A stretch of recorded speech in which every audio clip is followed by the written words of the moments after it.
Hola a todos, bienvenidos al primer capítulo de nuestro podcast Cultureando con Sísifo, donde te enseñamos el arte de vivir mejor en un mundo absurdo. Mi nombre es Daniela González Maceira y soy doctora en medicina. Y mi nombre es Nassim Cuesta y también soy doctor en medicina. O fui, no estoy muy seguro. Y es que ambos estudiamos 6 años en la carrera de medicina en nuestro país, Cuba. Egresamos de la universidad, pero por temas políticos, temas sociales y económicos, nos vimos en la obligación de tener que emigrar a este gran país, al cual le agradecemos la oportunidad de habernos permitido ser sus residentes, darnos la oportunidad de entrar en nuestro mundo académico, de poder volver a estudiar. Pero como bien ustedes saben, una vez que estamos aquí necesitamos pasar una serie de exámenes, que son los STEM Board, que no es otra cosa que los exámenes donde se te exige lo mínimo indispensable para tener un registro médico en este país. Y son bien fuertes, tenemos que estudiar bastante, así que ya entenderán el cultureando con Sísifo, ¿no? Para quien no lo sepa, Sísifo es un mito griego que cuenta la historia de un rey que fue castigado a empujar una roca en el inframundo, en una colina. Y ya cuando estaba a punto de llegar a la colina, la roca volvía a bajar. Y así él tenía que repetir ese ciclo por la eternidad, ¿no? Representando básicamente lo absurdo y frustrante de la vida. Pero yo no me quedo con esta parte de los griegos, sino con la nueva versión o como sería el remix de Sísifo que hizo el filósofo existencialista Albert Camus, premio Nobel de Literatura, el cual en un ensayo filosófico muy interesante, si no se lo han leído, súper recomendado, titulado El mito de Sísifo, reversiona este mito griego y lo contextualiza a la existencia humana, haciendo una pregunta demoledora y es, ¿por qué no imaginamos a Sísifo feliz? Y le da una respuesta absurda al tema de la existencia humana, que no existe un objetivo específico, sino el de vivir e intentar y luchar y hacer las cosas una y otra vez. Y si bien muchas personas ven negativo el absurdismo de Camus, realmente es una gran respuesta para las personas que a veces no saben cómo despertarse de las caídas. Y Sísifo es un gran ejemplo de ello. Así que nosotros nos imaginamos ese Sísifo feliz y estamos felices de volver a estudiar. Les estaremos comentando, conversando, compartiendo, Nuestro proceso. intentando interactuar lo máximo posible. Estamos abiertos a toda comunicación, a todo tipo de consejos. También lo poco o lo mucho que información que tengamos, estamos dispuestos a compartirla con cualquier persona que le interese y que también se encuentre en este proceso aquí en los Estados Unidos. Pero además, el objetivo de nuestro podcast es un poco más grande y para un público mucho más grande, porque nos hemos propuesto llevarle a la gente un contenido desde la ciencia de la salud fundamentalmente, para conseguir tener una vida mejor. ¿Cómo se puede tener una vida mejor? Pues bueno, hay millones de formas, pero nosotros queremos ir paso a paso y queremos ir con un átomo de los que forma llevar una vida mejor, de los elementos que componen llevar una vida mejor, pero que es fundamental. Yo diría que tiene más de un 50% de una vida mejor es el hábito. ¿Y qué tú crees al respecto? ¿Qué me puedes decir sobre él? Claro, es que para empezar y conocer bien qué es un hábito, es importante que sepamos que cuando hablamos de hábito, hablamos de algo que es aprendido, algo que se produce en respuesta a nuestras conductas habituales. Y entonces yo quiero diferenciarlo de los reflejos, que es otro concepto que en ocasiones se tiende a confundir con la palabra hábitos o con el concepto de hábitos. Y los reflejos es completamente lo opuesto a los hábitos. Sí. Los reflejos son innatos, es decir, no se aprenden. Exacto. Están ya en nuestro cuerpo. Es la respuesta que tiene nuestro organismo ante ciertos estímulos, que pueden ser estímulos externos, estímulos internos. Por ejemplo, tenemos el reflejo oculomotor, el reflejo nauseoso, el propio reflejo cuando actuamos o cuando nos enfrentamos, por ejemplo, a algún objeto que es puntiagudo o algún objeto que puede resultar quemante, automáticamente nuestro cuerpo, nuestro organismo actúa y se aleja de ese objeto que nos puede afectar. Entonces, una vez que ya sabemos la diferencia entre hábitos y entre reflejos, Yo quiero, Nassim, que tú nos digas o nos expliques de forma un poco breve cómo tú crees que se aprenden estos hábitos.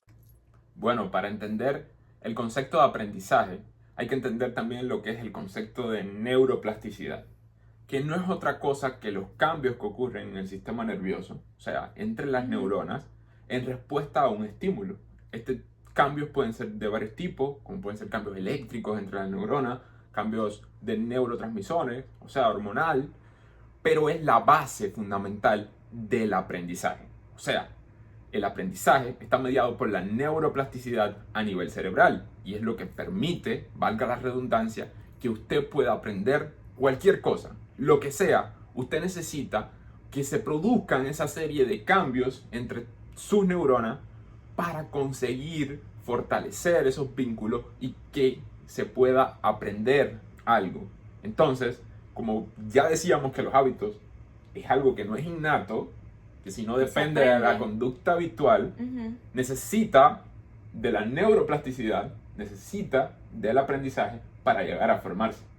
Ok, entonces para organizar las ideas hasta este punto, tenemos lo que es reflejo, que sabemos que los reflejos ya dijimos que eran innatos, tenemos los hábitos que se forman o se aprenden a través de nuestra conducta habitual y además conocemos la neuroplasticidad, que es el proceso mediante el cual el sistema nervioso cambia a la respuesta por una experiencia, ¿verdad? Total. Entonces yo quisiera saber qué tipos de hábitos existen. La verdad es que hay varias clasificaciones y hay varias perspectivas. En lo personal voy a seleccionar esta clasificación, que es la que divide los hábitos en dos grandes grupos. Ok. Uno serían los hábitos basados en objetivos y los otros son los hábitos basados en la identidad. Intentaré explicar un poco esto. Los hábitos basados en objetivos son los que, como su nombre indica, se desean formar o se forman basados en conseguir un objetivo concreto, una meta concreta. Pongo un ejemplo sencillo. Yo quiero quiero leer 15 minutos 4 veces por semana. Ok. Cuando yo realizo eso, yo cumplo un objetivo, o es en base a un objetivo que es leer. Cada vez que yo realizo esa actividad, yo puedo poner un check de que lo hice, porque cumplí un objetivo, básicamente. Pero existe otro grupo de hábitos, que son los hábitos basados en la identidad. Y como su nombre indica, dependen de tu personalidad, de tu conducta. Ya no son por un objetivo, sino que se basan en tu identidad personal. Y te lo explico. Un ejemplo, una persona cívica, educada, con buenos modales, cuando sale a la calle y ve a una persona, la saluda, le da los buenos días, le pregunta cómo está, o tiene un gesto de cortesía, ese hábito que él realiza a diario, no lo realiza con un objetivo como vimos en el grupo anterior, sino que lo hace basado en quién es él como persona. En su personalidad. Exactamente, en su identidad, en su conducta. Y es muy diferente al otro, porque el otro sería más consciente, por decirlo de algún modo. Persigue algo, busca llegar a algún lugar. Por ejemplo, quiero hacer fitness y ese es mi objetivo. Por eso voy a formar el hábito de hacer ejercicio. Tiene una meta. Sin embargo, el otro no. El otro es por lo que tú eres. Es innato. No es innato, se aprende, pero se aprende en base a tu identidad. A tu identidad. A tu identidad, que es distinto. Okay. Y bueno, a ti que te gusta esto de desmentir mitos y esa serie de cosas, hay mucha divergencia entre el tiempo. La gente siempre pregunta, yo quiero hacerme el hábito de estudiar, pero ¿qué tanto tiempo necesito para yo decir que ya está el hábito formado? Es verdad que es una pregunta bastante frecuente y hay muchas respuestas en torno a esto, pero hace unos días investigando realmente para el podcast del día de hoy, descubrí en un artículo por la doctora Philippa Lally, publicado en el 2010, se comenzó a crear a partir del 2009, pero ella con su equipo en el 2010 demostró y publicó que no existe un periodo o un día, un periodo de tiempo específico para aprender un hábito, sino que hay un rango entre los 18 días hasta los 254 Wow. días.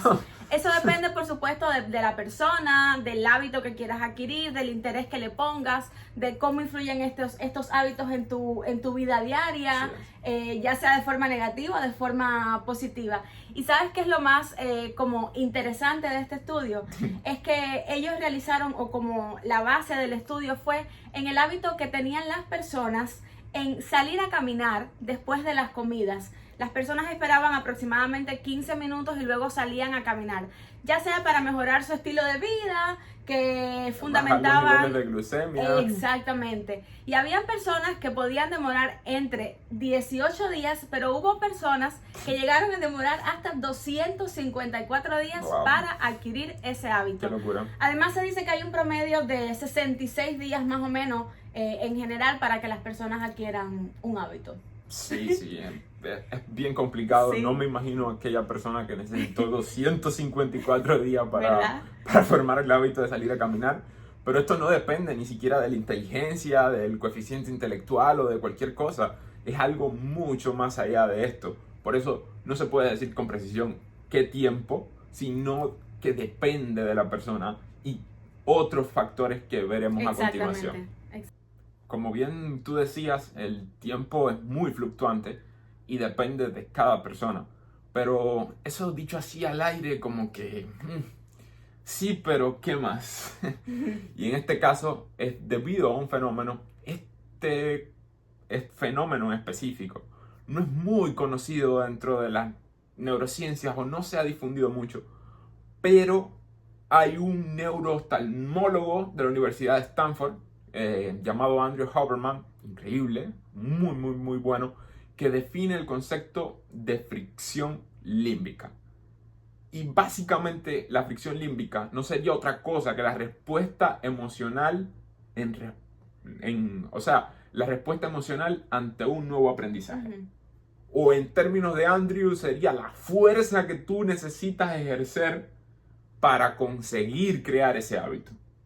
O sea, inversamente proporcional completamente a la formación del hábito. Okay. A mayor fricción límbica, más difícil será para ti conseguir ese nuevo hábito en tu vida. Ahora bien, él lo divide en dos grandes grupos. Y uno es el ansioso y el otro es el apático. Y te lo explico con ejemplos muy fáciles. La fricción límbica de tipo ansiosa es aquella que, recuerdan que yo les decía que quería leer 15 minutos 4 veces por semana, pero ¿qué me impide a mí crear ese hábito? Bueno, generalmente en este tipo de casos, lo que te impide crear este hábito es la fricción límbica de tipo ansiosa, porque cuando tú tratas de concentrarte o tratas de leer, estás pensando en otra cosa, o quieres revisar el teléfono y mirar las redes sociales, o tienes de fondo un programa que no te permite concentrarte y estás tratando de hacer muchas cosas o tu mente va muy rápido y no te permite concentrarte en leer, que es una actividad que necesitaría un poco más de tranquilidad, por decirlo de algún modo. Esta sería una respuesta de fricción límbica de tipo ansiosa. Ahora bien, veamos el caso contrario. La fricción límbica de tipo apática. Sería un ejemplo fácil, el ejemplo de yo quiero hacer fitness, pero para llegar a hacer fitness tengo que levantarme a hacer ejercicio o simplemente tengo que ir a hacer ejercicio. Y cuando estoy en mi casa digo, pero estoy cansado, o me pesa, no tengo fuerza, no tengo ganas, hoy no. Esa es la fricción límbica de tipo apática, que sería la que se opondría a una actividad X y que impediría que tú formaras ese tipo de hábitos. Y sería el villano de la película, el Joker de DC aquí. Y bueno, no todo es malo. Yo tengo al superhéroe para combatir al villano del que tú nos hablabas. Y es que también existen los denominados linchpin habits, o en su traducción al español, que serían los hábitos claves o hábitos ejes, que son los hábitos que van a facilitar el aprendizaje. ¿Por qué facilitan el aprendizaje? Porque son hábitos que se disfrutan, son hábitos que resultan placenteros y por tanto van a hacer que la fricción límbica de la que hablábamos disminuyen. Así es. Ejemplos que puedo poner de Linchpin Habits. Por ejemplo, estábamos hablando cuando queremos adquirir el hábito de leer antes de acostarnos cada noche. Por ejemplo, para un Linchpin Habit para ellos sería meditar, aprender a meditar antes de comenzar la lectura, para calmarnos, para disminuir el estrés, disminuir la ansiedad. Además, también otro hábito que podemos desarrollar es practicar la respiración. Practicar la respiración también nos podría ayudar a concentrarnos en la lectura y de esta forma poderlo disfrutar. Igualmente pasaría, por ejemplo, cuando queremos volvernos fitness o mejorar nuestro hábito de vida en cuanto en ese sentido. Por ejemplo, levantarnos temprano cada día, consumir agua, alimentarnos, consumir abundantes frutas y verduras, que son realmente hábitos que van a influir en que nos convirtamos y cambiemos en ese sentido. Bueno, hasta aquí ha sido bastante información, yo creo, por un día, así que recapitulemos un poco. Recordemos que un hábito no es un reflejo, sino que se aprende, a diferencia del reflejo, que es innato. Al haber un aprendizaje, tiene que existir la neuroplasticidad, o sea, tienen que ocurrir cambios en nuestras neuronas. Ahora bien, ya una vez que esos cambios se producen, están basados en dos grandes tipos, ya dijimos, hábitos basados en objetivos y hábitos basados en la identidad, los cuales unos tienen una meta y los otros dependen de quién tú eres a nivel de identidad. Vimos además que el tiempo es muy fluctuante y que depende, sobre todas las cosas, de un fenómeno conocido como fricción límbica, la cual puede ser apática o depresiva. Pero, como bien nos decía Daniela, no todo es malo, pues existen los llamados Linchpin Habits o hábitos clave que nos hacen la vida un poco más fácil y que son, por decirlo de algún modo, los hábitos fundamentales que ayudan a la formación de otros hábitos y que se caracterizan porque uno siente placer.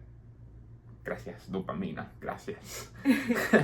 Ahora bien, para el próximo capítulo queremos compartirle cómo se forma un hábito, qué tips podemos darle para que se cree ese hábito, qué podemos hacer para fortalecer ese hábito y, por el otro lado, qué podemos hacer para eliminar un hábito. Así que no te lo puedes perder. Pero yo, Nassim, antes de concluir, quiero dejar algunas preguntitas para que podamos estar interactuando y saber si realmente les interesó el contenido que dimos el día de hoy. Si nos ha aguantado hasta aquí. El contenido que tuvimos el día de hoy. Una de las preguntas que quiero hacer es si reconoces en tus hábitos diarios hábitos de fricción límbica. Y si reconoces fricción límbica, pues entonces quiero que nos dejes dicho si reconoces qué tipo de fricción límbica es. Si es fricción límbica de tipo apática o de tipo ansiosa. Y por otra parte, si reconoces también en tus hábitos diarios, pues los Linchpin Habits que te ayudan a disminuir esa fricción límbica. Y creo que eso sería todo por hoy. Muchísimas gracias por escucharnos. Los invitamos a seguirnos, a que compartan nuestro contenido en todas las redes sociales. Estamos en Instagram, Facebook, TikTok. Estamos por acá por YouTube. También tenemos nuestro podcast en Spotify. Sí. Así que por favor síganos, compartan nuestro contenido si les gustó y nos vemos en el próximo capítulo.